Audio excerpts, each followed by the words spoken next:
مجھے کسی ایسی جگہ پہ جہاں پہ میں ڈگنیٹی کے ساتھ چند گھنٹے چند دن گزار سکوں کوئی جگہ دے دیں تو وہ بھی یہی سوچتی ہوگی کہ آج میں اپنے بچے کو بچانے کے لیے اس انڈگنیٹی کا شکار ہو رہی ہوں اور تیار ہوں مرنے کے لیے بھی شاید تیار ہوں. 3 دن سے انفیکشن کے باوجود میں مریضوں کو انفیکٹ بھی کر رہی ہوں اور ان کو شفا بھی دے رہی ہوں, تو کوئی تو میری مدد کو آئے, کوئی پروٹوکول, کوئی اصول, کوئی پالیسی. اور میں سوچتا ہوں کہ وہ بے شمار لوگ جو اپنے بچوں کو اٹھائے پھر رہے ہیں, جن کو ریسپریشن بند ہو رہی ہے, اپنے والدین کو لیے پھر رہے ہیں, وہ مجھ سے مختلف تو نہیں, آپ سے بھی مختلف نہیں ہے. اور اگر میں نے اس دن یہ کہا کہ میں اپنی جان بھی دینے کو تیار ہوں, تو مجھے یقین ہے کہ وہ بھی سب اپنی جان دینے کو تیار ہیں. تو سوال یہ پیدا ہوتا ہے کہ ہماری پالیسی ان کی جان لینے کو کیوں مصر ہے. اس وقت ہماری پالیسی کیا ہے؟ ہماری پالیسی یہ ہے چیئرمین صاحب کہ ہم لاک ڈاؤن کو کھولے دیتے ہیں کیونکہ ہماری حکومت بھوک اور موت کی تکرار کر رہی ہے. یہ بھوک اور موت کی تکرار چیئرمین صاحب حکومتوں کا کام نہیں ہوتا. حکومت کا کام ہوتا ہے بھوک کے خلاف ایک مؤثر پلان دینا اور موت کے خلاف ایک مؤثر پلان دینا. یہ تکرار جو ہم سننے کو آتی ہے کہ موت یا بھوک, یہ چیئرمین صاحب حکومت کا کام نہیں.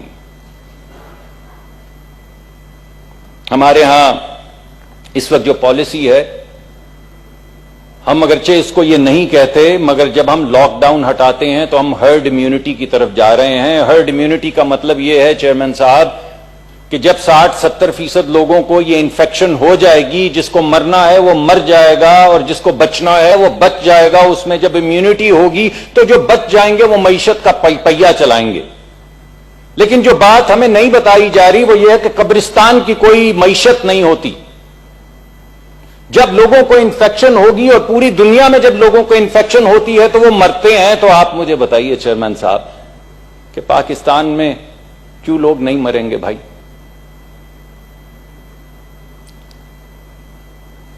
تو میں یہ چاہتا ہوں کہ ہم آج حکومت کا ہاتھ مضبوط کریں. میں یہ سمجھتا ہوں کہ یہ بہت مشکل وقت ہے, اور جس چیز کو ہم یکجہتی کہہ رہے ہیں اس کی بہت زیادہ ضرورت ہے. ہمارے ہاں چیئرمین صاحب ہر 7 سے 10 دن میں اموات جو ہیں وہ دگنی ہو رہی ہیں حکومت کے اعداد و شمار کے مطابق. آج 700 کے قریب ہونے کو ہیں, اس کا مطلب ہے 7-10 دن میں 1400 ہو جائیں گی. اس کا مطلب ہے 7-10 دن میں 2800 ہو جائیں گی. اس کا مطلب ہے کہ 7-8 دن میں 5000 سے زیادہ ہو جائیں گی ہر 5-7-10 دن کے بعد. اور میں سوال اس ایوان سے یہ پوچھتا ہوں کہ وہ کیا نمبر ہے موت کا, جس میں سے ہر بچہ میرا آپ کا بچہ ہے, ہر بزرگ میرے آپ کے ماں اور باپ ہیں, میری 75 سالہ والدہ ہیں جن کو بڑی مشکل سے ہم نے ایک کمرے میں رکھا ہوا ہے کیونکہ وہ ہائپر ٹینسو ہیں, وہ ڈائیبیٹک ہیں, ان کو کورونری آرٹری ڈیزیز ہے. ان کے لیے تو یہ وائرس موت کا پیغام ہے. اور ہم سب کے بزرگ ہیں, اللہ سب کو سلامت رکھے, سب کو سلامت رکھے. ہمیں, ہمارے بزرگوں کو, ہمارے دوستوں کے بزرگوں کو, ہمارے سیاسی مخالفین کے بزرگوں کو. لیکن بزرگوں کے اندر موت کی شرح 10 سے 20% کے قریب ہے. یہ بات ٹھیک ہے کہ ہمارا ایک ینگ ملک ہے جہاں پہ 85% کے قریب لوگ 50 سال سے کم عمر ہیں, اس وجہ سے موت کی شرح تھوڑی کم ہوگی ان میں. لیکن جو بزرگ ہیں, 3-3.5 کروڑ بزرگ جو ہیں, ان میں موت کی وہ نہیں ہوگی, موت کی شرح وہ نہیں ہوگی جو ہماری ینگر پاپولیشن میں ہے. تو کیا وہ 3-3.5 کروڑ لوگ جو بزرگ ہیں جن میں 10 سے 20% اموات کی شرح ہوگی, کیا یہ ہمارے لیے ایکسیپٹیبل ہے؟ تو چیئرمین صاحب یکجہتی اس وقت یہ ہے کہ ہم اس حکومت کی پالیسی کو اپوز کریں, یہ ہے یکجہتی. آج اس فورم پہ اور ہر فورم پہ جہاں پہ ہمارا کام ہے قانون بنانا, آئین بنانا, اصول بنانا, پالیسی کو بہتر بنانا, تو اس تحریک میں کہ اب حکومت کے ہاتھ مضبوط کرنا چاہتے ہیں, اس تحریک میں کہ ہم حکومت کی پالیسی کو بہتر کرنا چاہتے ہیں, ہمیں حکومت کو مؤدبانہ ہم چاہتے ہیں کہ تجاویز پیش کریں.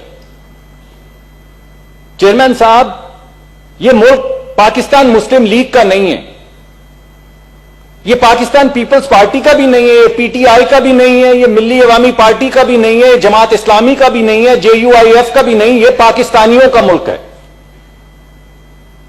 یہ پنجابی کا، سندھی کا، بلوچی کا، پٹھان کا، بلتی کا، کشمیری کا ملک نہیں، یہ پاکستانیوں کا ملک ہے۔ یہ کسی غریب کا، امیر کا، مزدور کا، سرمایہ دار کا، لکھاری کا، دانشور کا ملک نہیں ہے، یہ پاکستان کا ملک ہے، تمام پاکستانیوں کا ملک ہے۔ اس وجہ سے ہم سب کو ایک پالیسی، مؤثر پالیسی بنانی ہوگی، اور مؤثر پالیسی کے خد و خال آپ کے سامنے پیش، آپ کے توسط سے حکومت کو پیش کرنے ہوں گے۔ جو ریکمنڈیشنز ہم پیش کرنا چاہتے ہیں، مؤثر ریکمنڈیشن، اسپیسیفک ریکمنڈیشنز، وہ یہ ہیں کہ ایک مؤثر لاک ڈاؤن عید کے بعد تک کیا جائے۔ مؤثر لاک ڈاؤن، ایسا لاک ڈاؤن جو پہلے 1.5-2 ہفتے کیا گیا تھا، اور اسی حکومت نے کیا تھا، اور ہم نے تعریف کی تھی حکومت کی، اور حکومت کے ہاتھ مضبوط کیے تھے۔ ہم یہ چاہتے ہیں کہ اسی طرح کا ایک مؤثر 4-6 ہفتے کا یا 3-4 ہفتے کا لاک ڈاؤن کیا جائے، جس سے اس وائرس کی کمر ٹوٹ جائے۔ پوری دنیا میں چیئرمین صاحب کسی بھی جگہ پہ 6 سے 8 ہفتے کے لاک ڈاؤن کے بعد اس وائرس کی کمر ٹوٹ گئی ہے، اس کی شرح گر گئی ہے، پھر انہوں نے لاک ڈاؤن نرم کرنے شروع کیے ہیں، چاہے وہ اٹلی ہو، اسپین ہو، فرانس ہو، برطانیہ ہو، کوئی دنیا کا ملک ہو، چین ہو، سنگاپور ہو، جن ممالک کی ایگزامپلز آپ نے دی ہیں، ہر جگہ پہ وائرس کی پہلے کمر توڑی گئی ہے اور پھر لاک ڈاؤن نرم کیا گیا ہے۔ یہ کیسے ہو سکتا ہے کہ جب ہم نے مؤثر لاک ڈاؤن کیا تو 1 شخص مر رہا تھا، جب کھولا تو 30 مر رہے تھے؟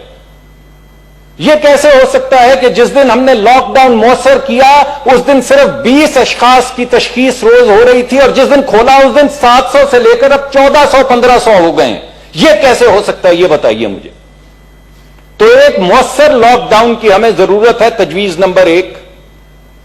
دوسری تجویز یہ ہے کہ اب سے لے کے عید تک کا جو وقت ہے اس میں پاکستان، اور مجھے معلوم ہے کچھ کام یہ سینٹرل کنٹرول کر رہی ہے اور بہت اچھا کام کر رہی ہے، ہم معترف ہیں اس کے، کہ پورے ملک کو وارڈز کے اندر یا یونین کاؤنسلز کے اندر تقسیم کیا جائے، اور اس وقت کا فائدہ اٹھاتے ہوئے وہ لوگ جن کو اندر آثار بیماری کے ہیں 100% ان کو ٹیسٹ کیا جائے، اور جس جگہ پہ نہیں ہے بیماری کے آثار وہاں پہ سیرم ٹیسٹنگ کی جائے، رینڈم سیمپل 100 سے 200 لوگوں کا۔ اس سے زیادہ کی ضرورت ہے یونین کاؤنسل میں نہیں ہوگی، اور وہاں کے لوکل ڈاکٹروں سے لیا جائے سمپٹومیٹک ان پٹ کہ کیا کیا کس قسم کے سمپٹمز اس یونین کاؤنسل میں آ رہے ہیں، اور ان 3 بنیادوں پہ 100% وہ لوگ جو سمپٹومیٹک ہیں ان کے ٹیسٹ، رینڈم سیمپل 100 سے 200 لوگوں کے وہ جو سمپٹومیٹک نہیں ہیں، اور ڈاکٹروں کی ان پٹ کی بنیاد پہ پورے پاکستان کو ریڈ، یلو اور گرین زونز میں تقسیم کر دیا جائے۔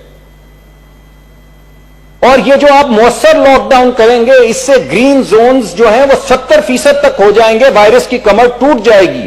تو جو گرین زونز ہیں ان میں فل اکنامک ایکٹیویٹی کر دیں آپ عید کے بعد جی۔ جو یلو ہیں وہاں پہ نرم لاک ڈاؤن کریں، اور جو ریڈ زونز ہیں ان کو کوارنٹین کریں، وہ تھوڑے رہ جائیں گے۔ ان کوارنٹینڈ ایریا میں جو غریب لوگ ہیں، آپ اپنے تمام پیسے، بھوک اور مفلسی کا علاج ان ریڈ ایریاز پہ فوکس کریں، اور وہاں پہ کھانا پہنچائیں اور وہاں پہ پیسے پہنچائیں۔ تو سوال اٹھتا ہے پیسے کہاں سے آئیں گے؟ ابھی ہمیں $1.4 بلین دیے ہیں IMF نے صرف کرونا کے لیے، یہ 230 ارب روپے بنتے ہیں۔ ہم نے 200-300، ہم کہہ تو رہے ہیں کہ 1400 ارب، لیکن 200-300-400 ارب تو ہم نے صرف کنسٹرکشن کا پیکج دے دیا، مینوفیکچررز کو پیکج دے دیا، ایکسپورٹرز کو پیکج دے دیا، ان کے پرانے جو پیسے وہ واپس کر دیے۔ اچھا کیا، لیکن کیا یہ وقت ایسا نہیں کہ وہی پیسے اس 230 ارب میں ڈال کے غریبوں میں بانٹ دیے جاتے؟ ہم اس بات کے معترف ہیں کہ احساس پروگرام یا بس پروگرام کو بڑھایا گیا ہے، ہم اس کی تعریف کرتے ہیں، لیکن یہ جو اضافی پیسے ہیں اس حکومت کے اعداد و شمار کے مطابق اس وقت 5 کروڑ لوگ ہیں، 20% جو غربت کی سطح سے نیچے ہیں۔ 20% لوگوں کو ایک مہینہ کھانا کھلانے کے لیے صرف 500 ارب چاہیے، جس میں سے 230 ارب آپ کو IMF دے چکی ہے، اور 300-400 ارب کے آپ پیکجز بنا چکے ہیں۔ تو خدا را آپ ایک مؤثر لاک ڈاؤن کیوں نہیں کر سکتے؟ کل میں ایک ٹیلی ویژن پروگرام پہ تھا تو انہوں نے مجھے ایک ٹیچر کی داستان سنائی جس نے کہا کہ اس نے تنگ آ کے سفید پوش آدمی نے وہ کسی کے سامنے ہاتھ نہیں پھیلانا چاہتا تھا, اس نے خودکشی کر لی. تو یہ پارلیمان کا جو ہاؤس ہے, آج ہم کیوں اس طرح کی قانون سازی نہیں کر سکتے کہ وہ تمام پرائیویٹ سکول جنہوں نے اتنا ڈھیر پیسہ کمایا ہے ہمارے بچوں سے, وہ کسی استاد کو لے آف اس وقت نہیں کر سکتے. وہ لوگ جو پجیروز اور نہ جانے کون کون سی گاڑیاں چلاتے ہیں, سرمایہ دار ہیں, انڈسٹریلسٹ ہیں, اللہ ان کو اور ترقی دے, اللہ ان کو اور پیسہ دے گے, مگر ان گاڑیوں کی موجودگی میں کیوں ہم ایسی قانون سازی 1-4 ہفتے کے لیے نہیں کر پاتے کہ ان سفید پوش لوگوں کو اس وقت لے آف یا نوکری سے برخاست نہیں کیا جا رہا. آپ کے جو من میں آئے آپ انہیں دیجئے انسینٹو اس کا ٹیکس کا, لیکن وہ کسی غریب کو اس وقت لے آف نہیں کر سکتے, اس کی تنخواہ نہیں روک سکتے.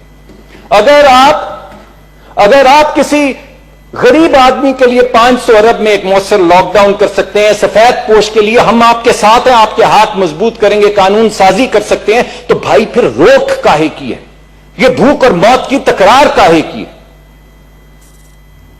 تو میں اگر آپ کے توسط سے, جی سینیٹر صاحب, جی میں ختم کرتا ہوں سر, جی میں آپ کے توسط سے اس پارلیمان کے اس ہاؤس کو یہ کہوں گا کہ آج آپ جب قلم اٹھائیں, اور چیئرمین صاحب آج جب آپ قلم اٹھائیں, تو یہ یاد رکھیے گا کہ اس کی سیاہی ہری بھی ہو سکتی ہے اور لال بھی. آج جس کاغذ پہ آپ لوگ دستخط کریں گے, جو بھی ریزولوشنز پاس کریں گے, اور ہم کوئی آپ کمیٹی بنائیں تو حاضر ہیں ان تمام تجاویز کی تفصیلات دینے کے لیے, آپ کے ساتھ دن رات کام کرنے کو. لیکن جب آپ کاغذ پہ سائن کریں تو یہ آپ کے گمان میں ہونا چاہیے کہ یہ موت کا پروانہ بھی ہو سکتا ہے جو اس پہ آپ دستخط کر رہے ہیں, اور یہ زندگی کا پیغام بھی ہو سکتا ہے. تو اس وقت جب آپ قلم اٹھائیں تو بہت احتیاط کیجیے گا. بہت شکریہ. Thank you. سینیٹر مشتاق صاحب.